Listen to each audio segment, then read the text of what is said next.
The annual Global Peace Index was released earlier today. This index, compiled by the global non-profit think tank, the Institute for Economics and Peace, assesses data from about 163 countries and rates them.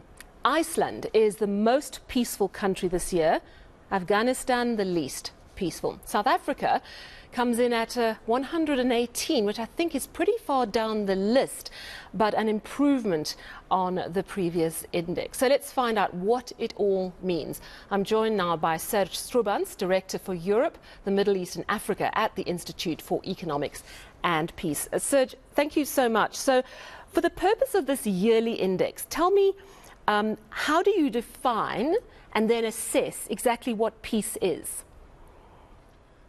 Well, good evening, and thank you very much for having us. What we are doing is using 23 different indicators looking at the levels of peacefulness globally.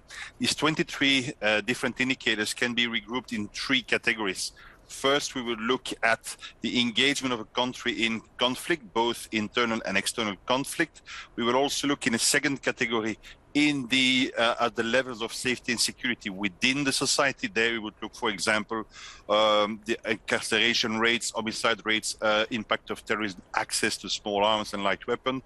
And in the third and last category, we would look at the levels of militarization, focusing on the military expenditure, weapons import, export, the number of people working in the defense forces in each of the countries. And with these 23 indicators, we're able to create this very complex global peace index. So I'm wondering what period it covered exactly, because obviously Russia's invasion of Ukraine has affected the entire world, and I would have thought that it would have placed Ukraine as the least peaceful country, and yet it's Afghanistan. Explain that to us. Well, we collect data between the 1st of April and the 31st of March year on year. So the data that have been processed in the index started to be collected on the 1st of April 2021 and finished to be collected on the 31st of March of this year. So we have been able to still have about 5 weeks of the Ukraine conflict on the Global Peace Index. Well, when you look at Russia and Ukraine, for example, you see that Russia has a strong fall on the index and is the fourth least peaceful country in the world. Ukraine is one of the largest decreases in the levels of peacefulness and is also very low on the index. It's 153 out of 163, so the 11th least peaceful country in the world. The fact that those countries, especially Ukraine, is not at the lowest level is because of the complexity of the index and the 23 different indicators, and this allows us to have a very balanced approach to the levels of peacefulness in the world, and therefore maybe other indicators than just the one concentrated on the conflict might influence, I don't even say positively, but a bit positively the position of Ukraine. But it is clear that in the next edition, we will definitely see the full impact of the conflict that is going on in Ukraine at the moment. All right. So it's interesting if we zoom out and look at this survey over the past 10 years, because it shows us that generally, for the past 10 years, peace levels globally have actually been declining. Why is that, do you think? Well, clearly, when you look at a period up to 14 years since 2008, we have had a total decline of peacefulness of 3.2% globally. And as the graph is showing, over those 14 years, only in 3 years, we had a slight improvement of peacefulness. This has been mainly driven by conflict globally. So conflict globally is clearly the motor of this decrease in peacefulness over a period of time of about 10 to 14 years. All right, so we've got a slow uptick over the past decade of conflict, and what we've seen in Ukraine is a rapid escalation.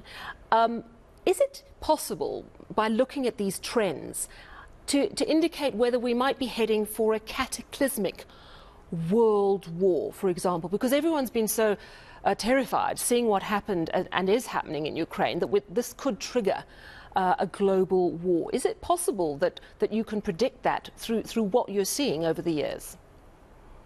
Well, clearly the Global Peace Index and the rest of the research that we produce at the Institute for Economics and Peace, and there I'm more in particular thinking about our approach to positive piece, which is looking at what you need to have and which you need to invest to create more peaceful societies, well, are clearly showing us that overall it's a problem of attitudes. Attitudes are really are on the decrease over the years, and this has created, of course, a lot of different troubles. Now the research that we are doing are at least explaining to a general audience how a peaceful society is created and what are the elements of a peaceful society. I think when you look at Ukraine, for example, we have seen in the previous global peace indexes, but also on positive peace report, that this country was really on the rise, really increasing the levels of peacefulness, and it's this external impact on the country that has now been, of course, again having a negative impact on the levels of peacefulness, and that's clearly also against the perception that in Ukraine, for example, was really on the rise. We have done a survey on this, and we have seen that in the past years, people were much more optimistic about their future, and now this is all destroyed by the conflict that started in their country. Yeah, I mean, I think it highlights the point that it takes so long to build up a sense of peace and security, and it can be destroyed so very quickly. If we look at the rankings, as I mentioned, the most peaceful country on your index is Iceland. That's followed with New Zealand, Ireland, Denmark and Austria. Afghanistan is the least peaceful, then Yemen, Syria, Russia and South Sudan. Out of 163 countries, South Africa is 118. Am I correct, though, that we've gone up a bit since your previous rankings? And if I'm right, why? Because we had massive unrest in July last year, which is the period that you were looking at peace. Well, exactly. You're absolutely right to say, and we measure that also. There is a widening gap between the most peaceful countries and the least peaceful countries, and it's very difficult to build peace, and it's so easy to destroy it and fall into a violence trap. The question you ask about South Africa, of course, yes, 118 on the index out of 160 countries, considered to be a medium peacefulness country. Of course, we have seen in the past year a deterioration in some of the 23 indicators, and that's clearly in the number and the violence of violent demonstration, and also in the number of deaths from internal conflict. So what has happened last year in July is clearly pictured in the evolution of some of the indicators on your index, but still there was a slight increase in the levels of peacefulness, and therefore an increase of about 5 places on the index, 118 this year out of 163 countries.